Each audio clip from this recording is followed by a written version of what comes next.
پاکستان کے عام آدمی کو فارمولا بتا دیں کہ اس سے جان کیسے چھوٹے گی اور کب چھوٹے گی؟ دیکھیں، پاکستان میں مہنگائی سے ایک تو میکرو اکنامک جو آپ کے ہیں ترجیحات، جس میں آپ نوٹ چھاپتے ہیں اور ساری خرچے جو حکومت کرتی ہے ان پروڈکٹیو قسم کے، ایک تو وہ اس کا کاز ہے کہ بے شمار مہنگائی ہوتی ہے، اور پچھلے 2-3 سال میں بہت زیادہ مہنگائی ہوئی ہے۔ دوسرا مہنگائی کا یہ مسئلہ ہے، جب کمپٹیشن نہیں ہوگا، جب اجارہ داری ہوگی، تو اجارہ داری جو کرتا ہے وہ بہت منافع کمانے کے چکر میں کرتا ہے، اور اس کو زیادہ سے زیادہ موقع ملتا ہے کہ ایک مارکیٹ جو ہے اس کے اوپر وہ قبضہ کر لے اور اس میں من مانی پرائسنگ وہ اپنے لاگو کرے۔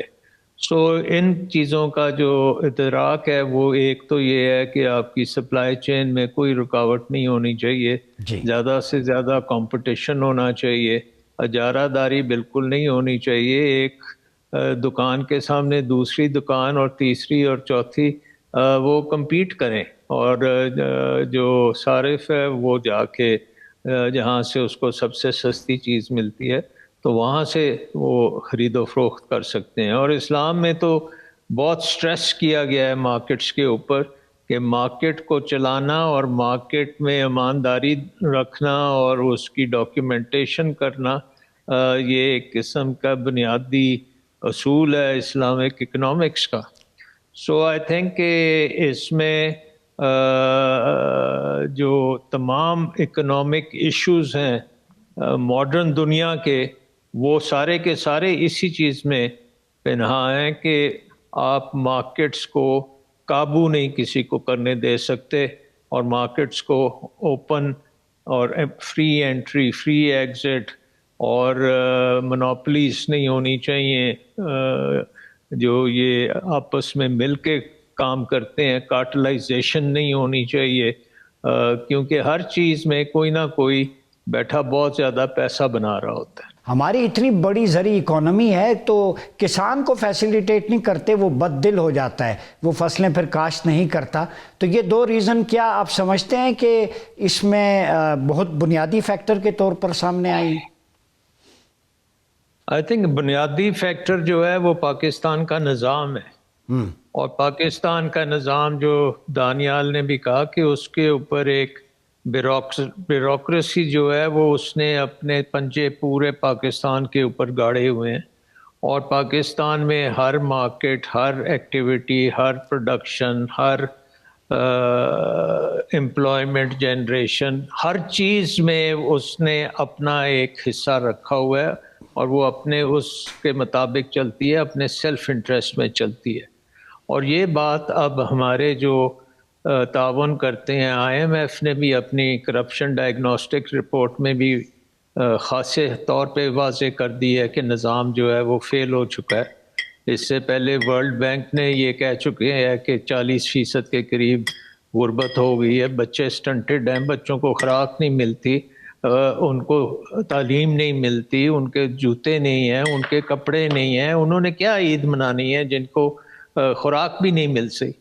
سو آئی تھنک کہ یہ ہمیں صرف ایک رمضان کا فیکٹر اس کو نہیں دینا چاہیے، ہمیں اس کو پورے نظام کا فیکٹر لینا چاہیے، اور یہ نظام جو ہے یہ اب کولیپس کے قریب ہے، اور ہر چیز میں آپ کو نظر آئے گی ایسی چیزیں جو عوام کے بالکل خلاف ہیں، عوام کو ایکسپلائٹ کیا جا رہا ہے، عوام کو غربت میں دھکیلا جا رہا ہے، اور جو خوش نصیب ہوتا ہے وہ پاکستان سے بھاگ جاتا ہے، باہر جا کے اس کو مل جاتا ہے کچھ نہ کچھ روزگار، اور وہ پھر اس کی وجہ سے اپنی فیملی کو بھی پالتا ہے۔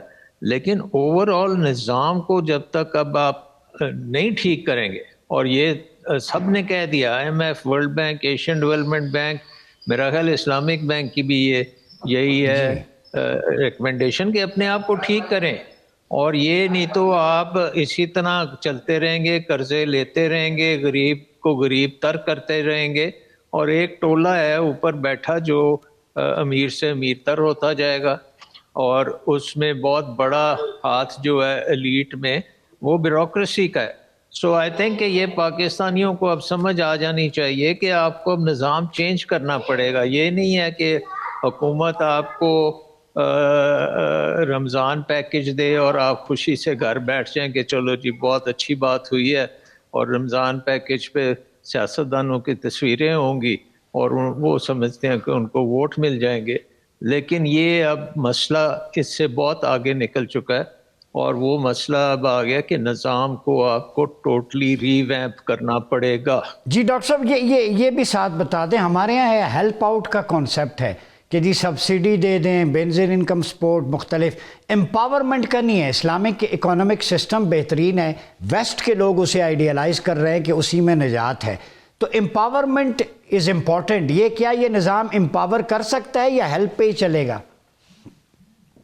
نہیں دیکھیں، جو بات دانیال نے کی کہ جو ہیلپ ہے وہ انکم سپورٹ پروگرام کے ذریعے بالکل ہونی چاہیے، اور اسلام بھی یہ کہتا ہے کہ آپ کی جو زکوٰۃ ہے وہ غریبوں کے لیے ہونی چاہیے، کیونکہ ہر بندے کے پاس وہ ابیلٹی نہیں ہے یا اس کے پاس وہ موقع نہیں اسے ملے کہ وہ اپنی روزگار پراپر طریقے سے کما سکے یا اس کی کمائی بہتر ہو، تو اس کی ایک سوشل سیفٹی نیٹ ہونا بہت ضروری ہے.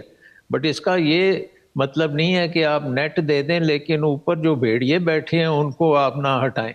سو جو آپ کو اس وقت نظام پہ قابض ہیں ان کو آپ کو پیچھے ہٹانا پڑے گا، اور اس کا مطلب قابض کا مطلب یہ ہے کہ جو پالیسی میکرز ہیں ٹھیک ہو اور گیا. جو پالیسیاں بناتے ہیں ان کو آپ کی وہ پالیسیز اینٹی عوام ہیں، وہ اینٹی ڈیولپمنٹ ہیں، وہ اینٹی ایکسپورٹ ہیں، وہ اینٹی ہر چیز میں جو پاکستان میں اس وقت مصیبتیں آ رہی ہیں وہ اس نظام کی ایک قسم کی آؤٹ کم ہے. کہ کیسے پرائس کو کنٹرول کیا جائے. پرائس کنٹرول کمیٹیز ہوتی ہیں لیکن وہ ایفیکٹولی کام نہیں کر رہی کہ کم از کم مہنگائی کے اس افریط سے عوام کی جان چھوٹ سکے. کوئی فارمولا اے بی سی آپ کے ذہن میں ہو؟ دیکھیں اس میں کیونکہ جب تک آپ بیسک پرابلم کو سمجھ ہی نہیں رہے تو سلوشن اس کا پیچ ورک ہی ہوگا نا. ٹیپ لگانا، آپ کتنی دفعہ ٹیپ لگائیں گے. آئی تھنک جو پہلے بات ہو رہی تھی کہ یہ نظام کا ٹوٹل فیلئر ہے، ٹھیک ہے. اور یہ صرف رمضان میں اس نظر نہیں آتا، یہ پورے 11 مہینے باقی جو ہیں ان میں بھی یہی اثر ہو رہا ہے. اس میں صرف یہ ہے کہ اتنی پبلسٹی نہیں مل رہی کہ غریبوں کا کیا حال ہے یا مہنگائی کیوں ہو رہی ہے. رمضان میں ایک اینگل ایسا آ جاتا ہے جس میں اس کو زیادہ اجاگر کیا جاتا ہے. بٹ جب تک آپ نظام ٹھیک نہیں کریں گے، دیکھیں سعودی عربیہ میں کیوں نہیں رمضان میں ہوتی یا دوسرے ملکوں میں کیوں نہیں رمضان میں پرابلم ہوتی، کہ ان کے نظام جو ہے وہ پاکستان کے نظام سے بہت مختلف ہے. ہم نے ایک نظام انہیرٹ کیا انگریزوں سے، وہ ابھی تک ہم چلا رہے ہیں، اور اس نظام میں عوام کا مفاد نہیں ہے. اس نظام کو اب انہیرٹ کر لیا ہے ہماری بیوروکریسی نے اور ہماری ایلیٹ نے. وہ اوپر سے سب کچھ نچوڑ لیتے ہیں، نیچے آنے نہیں دیا جاتا. مارکیٹس کو ٹوٹلی کنٹرول کیا جاتا ہے. آپ نے بات کی کہ سیمنٹ ہے، فلانی چیز ہے، تو وہ بھی نظام کا حصہ ہے کہ ان کو اس کے تحت چلنے دیا جاتا ہے. اور جب ان کے اوپر کوئی آپ عمل بھی کرتے ہیں تو وہ کورٹس اس عمل کو روک بھی لیتی ہیں. سو پورے کا پورا نظام جو ہے وہ ایک دوسرے کو سپورٹ کر رہا ہے. کورٹس بھی اس میں ہیں، اب اس میں بیوروکریسی ہے، اور اس میں پھر سیاستدان اپنی اپنی ٹرن میں آ کے وہ بھی پوری طرح سے فائدہ اٹھاتے ہیں. سو آئی تھنک کہ اب رمضان آ جائے، عید آ جائے، اس کے بعد بھی کچھ ہو جائے، جب تک ہم اب نظام کو نہیں تبدیل کریں گے، نظام کو عوام کے مفاد کی طرف ٹرن نہیں کریں گے، اس کو مارکیٹس کو چلنے کے لیے بنائیں گے اور افیکٹو مارکیٹس کو چلنے کے لیے بنائیں گے، تو بالکل نہ آٹے کی کمی ہوگی نہ چینی کی کمی ہوگی. ڈاکٹر صاحب، تو جو بھی آپ کو یہ ریلائنس کے بیوروکریسی کو چھا کے کر دے، کمیٹی کو چھا کے کر دے، وہ اس کو اور خراب کرے گی. اور خراب کرے گی. ڈاکٹر صاحب آپ کی موجودگی کا فائدہ اٹھا کے یہ نظام بیٹھ چکا ہے, تعفن زدہ لاش بن چکی ہے. اسلامک ویلفیئر ماڈل قرآن میں بھی ہے, وفی اموالہم حق للسائل والمحروم, کہ مال میں سائلین کا, ڈپرائیوڈ کمیونٹی کا حق ہے. نیبرلی نیڈز پہ قرآن کا پورا چیپٹر ہے سورہ الماعون کا, جس میں وہ بات کی گئی ہے. مواخات مدینہ ہے اور ہیو ناٹ, جیسے آپ صلی اللہ علیہ وسلم نے مہاجرین انصار کو کیا.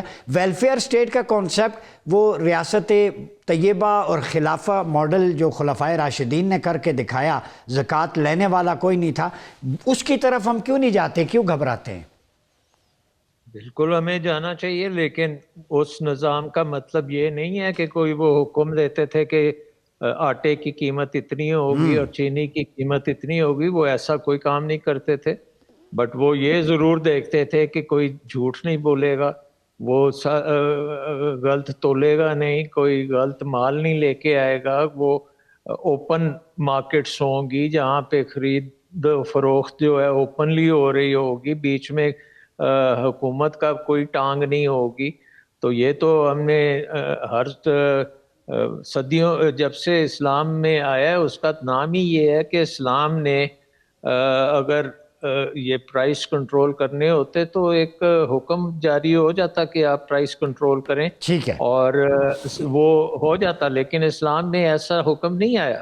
اسلام نے پرائس کو کھلا چھوڑا گیا ہے. بالکل پرائس میں کھلا چھوڑا گیا ہے, اور اسلام میں آنیسٹی کو آگے لایا گیا ہے, ٹرانسپیرنسی کو آگے نمبر 1 دیا گیا ہے, اور زیادہ سے زیادہ سپلائر اور زیادہ سے زیادہ بائرز کو اکٹھا ہونے کے لیے کہا گیا ہے, اور کسی کو اس مارکیٹ سے روکا نہیں گیا.